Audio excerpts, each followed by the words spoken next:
Incident എത്രത്തോളം കോടതിയെ അറിയിക്കും എന്നുള്ളത് നമുക്ക് സുജയ പറയാൻ കഴിയില്ല. കാരണം എന്താണെന്ന് ചോദിച്ചാൽ ഇവരിത് അറിയിക്കും. യുനോ സേഫർ സൈഡ് വെച്ച് മാത്രമേ റിപ്പോർട്ട് പോവുള്ളൂ എല്ലായ്പ്പോഴും. ഒരു ഭരണകൂടവും അവരുടെ കഴിവുകേട് അല്ലെങ്കിൽ പോരായ്മ ഹൈലൈറ്റ് ചെയ്ത് കാണിക്കത്തില്ല. ഇതിനകത്ത് സുജയ, ഞാൻ ഈ ബ്ലാസ്റ്റ് സൗണ്ട് കേട്ടു എന്ന് പറയുന്നത് എനിക്ക് തോന്നുന്നത് അതിൻ്റെ ക്രോസ് ഒരു ടവർ ലൈൻ ഉണ്ടായിരുന്നു എന്നാണ്. I may be wrong. അങ്ങനെ ഉണ്ടെങ്കിൽ ആ ടവർ ലൈനിൻ്റെ ഇലക്ട്രിക് സപ്ലൈ ഉള്ള ലൈൻ പൊട്ടി വെള്ളത്തിലോട്ട് ഇമ്മീഡിയറ്റ് ആയിട്ട് വീണാൽ വളരെ ഹെവി ആയിട്ട് സൗണ്ടും സ്പാർക്കും ഒക്കെ ഉണ്ടാവും. ഇത് കേട്ടത് അവിടുത്തെ എക്രോസ് ഉള്ള വില്ലേജസ് ആണല്ലോ. പിന്നെ അപ്പോൾ അങ്ങനെ ഒരു പോസിബിലിറ്റി ഉണ്ട്, അതിൻ്റെ സൗണ്ട് ആകാം. അല്ലാതെ വേറെ ഒന്നും ഗ്യാസ് ലീക്കോ അങ്ങനെയുള്ള സൗണ്ടോ കത്തുകയോ ഒന്നും അല്ല ചെയ്തിരിക്കുന്നത്.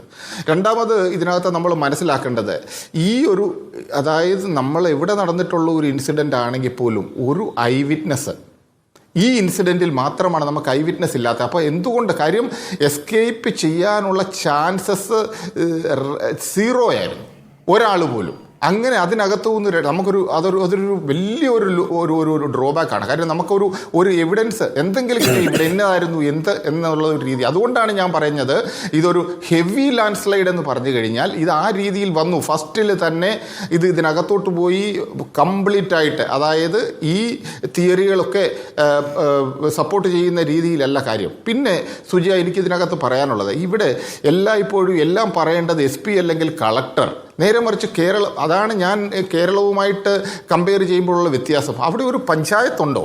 ആ പഞ്ചായത്തുണ്ടെങ്കിൽ ഇവിടെ വേർ ഇസ് ദാറ്റ്? പഞ്ചായത്തിൻ്റെ ആൾക്കാരല്ലേ ക്ലിയറായിട്ട് പഞ്ചായത്ത് പ്രസിഡന്റ് അല്ലെങ്കിൽ മെമ്പർ, അതേത് രീതിയിലാണെങ്കിലും 3 tier panchayat raj system is there in Karnataka as well.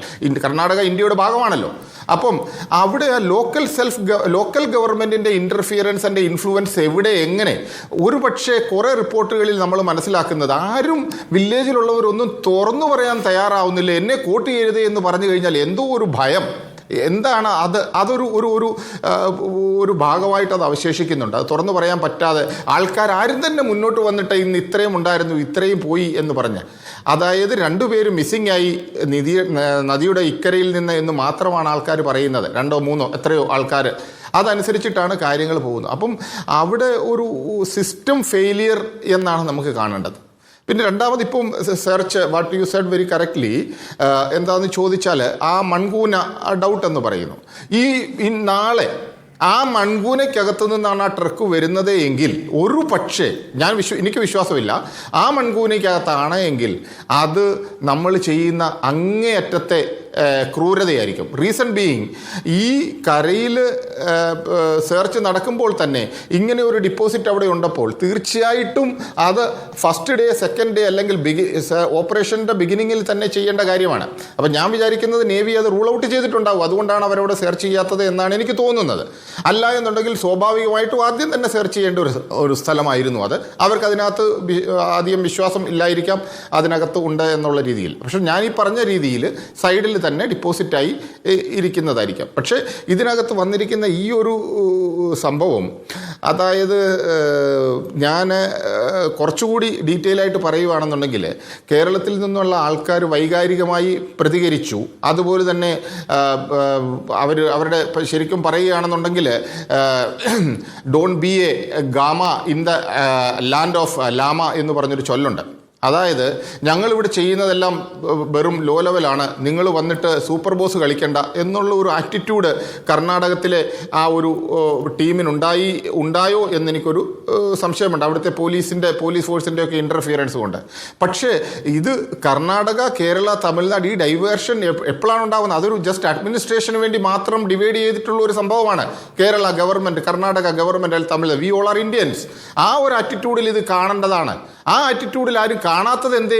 അവിടെയാണ് നമ്മുടെ പ്രശ്നം. കേരളത്തിൽ നിന്ന് വന്ന ഒരു just an ordinary layman is a truck driver, അതിനാണോ ഇത്രയും വലിയ പ്രശ്നം എന്നുള്ള രീതിയിൽ അവരാ കാര്യങ്ങൾ എടുത്തതുകൊണ്ടാണ് നമുക്ക് ഇത്രയും വലിയ താമസം വന്നത്.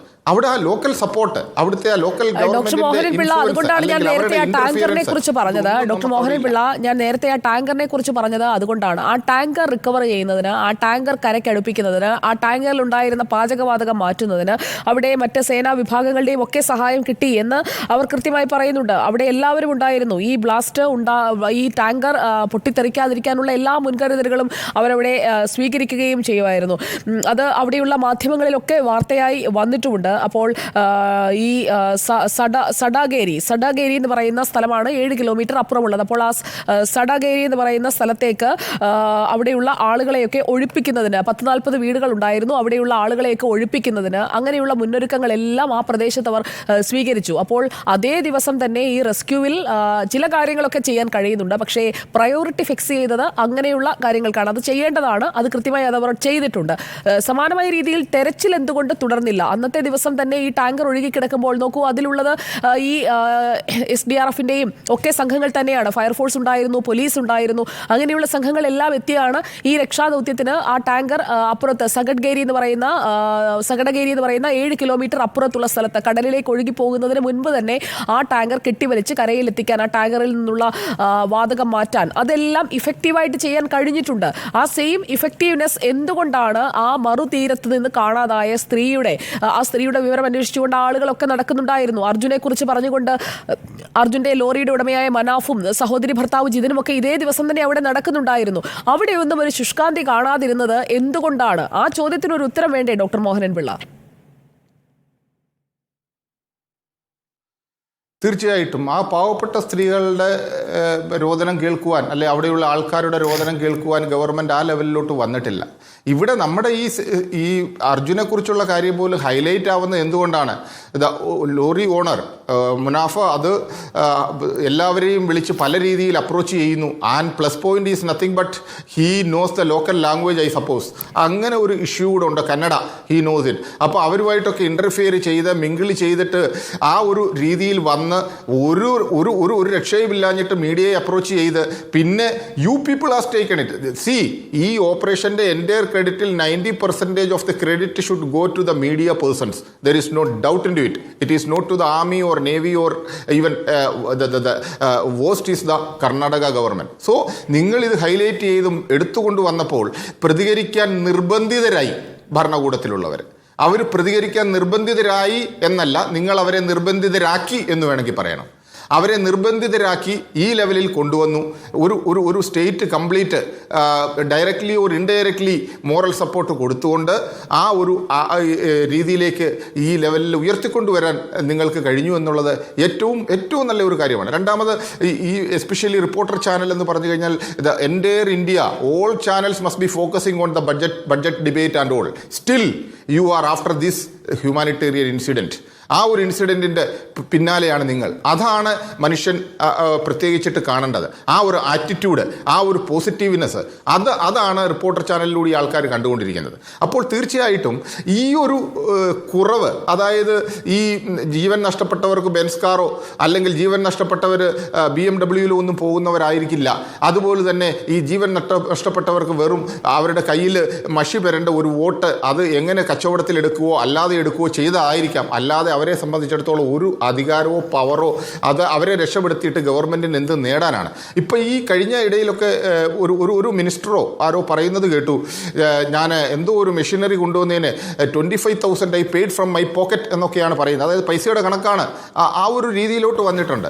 പക്ഷേ ഇതിനകത്ത് വന്നിട്ടുള്ള രണ്ട് കാര്യങ്ങളെന്ന് പറഞ്ഞു കഴിഞ്ഞാൽ, സന്നദ്ധ പ്രവർത്തകർക്ക് ഒരു കാരണവശാലും അവർക്ക് ബ്ലോക്ക് ചെയ്യാൻ പറ്റില്ല അണ്ടർ വാട്ട് അതോറിറ്റി. അതായത് ശരിയാണ്, അവർ പറയുന്നത് safety and security measure further incident ഉണ്ടാവാതിരിക്കാനാണെന്നൊക്കെ ജസ്റ്റിഫിക്കേഷൻ കൊടുക്കുന്നുണ്ട്.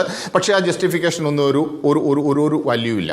രണ്ടാമത് എനിക്ക് ഈ ഓപ്പറേഷൻ ഏറ്റവും സ്ലോ പ്രോസസ്സാണെന്നും സിസ്റ്റമാറ്റിക് അല്ലെന്നും എന്ന് പറയാനുള്ളൊരു കാരണം, അതായത് ഒരു ലൈഫ് എവിടെയോ ഉണ്ട് എന്നുള്ള ഒരു ധാരണയിൽ നമ്മൾ അത് ഡ്യൂട്ടി ചെയ്യുമ്പോൾ ഒരൊറ്റ മണിക്കൂർ പോലും സ്പെയർ ചെയ്യാനില്ല.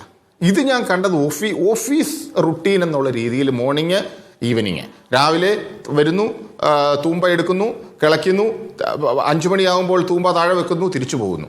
ആ ഒരു ആറ്റിറ്റ്യൂഡാണോ? അതാണ് എനിക്കത് മനസ്സിലാവാത്തത്. അത് വേറെ എവിടെയാണെങ്കിലും ആ പ്രയോറിറ്റി ഫിക്സ് ചെയ്തിട്ട് അവിടെ കംപ്ലീറ്റ് ലൈറ്റിങ് ചെയ്യാൻ വലിയ ചിലവൊന്നുമില്ല. 2 ജനറേറ്റർ അല്ല, 1 ജനറേറ്ററിൻ്റെ ആവശ്യമേ ഉള്ളൂ. ആ ജനറേറ്റർ ഇപ്പം ലാൻഡ് സ്ലൈഡ് ഉണ്ടായാൽ അതങ്ങ് പോകട്ടെന്ന് വെക്കണമെന്നേ, അത്രയും ലൈറ്റ് പോകട്ടെന്ന് വെക്കണമെന്നേ. അതിനകത്ത് വേറെ വിഷയമൊന്നുമില്ല. ബട്ട് അങ്ങനെ ഒന്നും ഉണ്ടായിട്ടില്ല, ഉണ്ടാവത്തുമില്ല. ബട്ട് ആറ്റിറ്റ്യൂഡ്, ആ എങ്ങനെ ചെയ്യണം എന്നുള്ളത് കാര്യം ഇതിനകത്ത് ഇപ്പോഴും വെച്ചിരിക്കുന്നത് ഈ റെസ്ക്യൂ ഓപ്പറേഷൻസിൻ്റെ കമാൻഡർ എന്ന് പറയുന്നത് district കളക്ടറാണ്. And she has to do all these things, or she has to say the directions. ഇവർക്ക് എന്താ മസൂരിയിൽ ഇങ്ങനെയുള്ള ട്രെയിനിങ് ഇല്ലേ? എയ്ഡ് ടു സിവിൽ അതോറിറ്റിയിൽ എങ്ങനെ ചെയ്യണമെന്നുള്ളത് അവർക്ക് അങ്ങനെയുള്ള ഒരു ട്രെയിനിങ് ഇല്ലേ?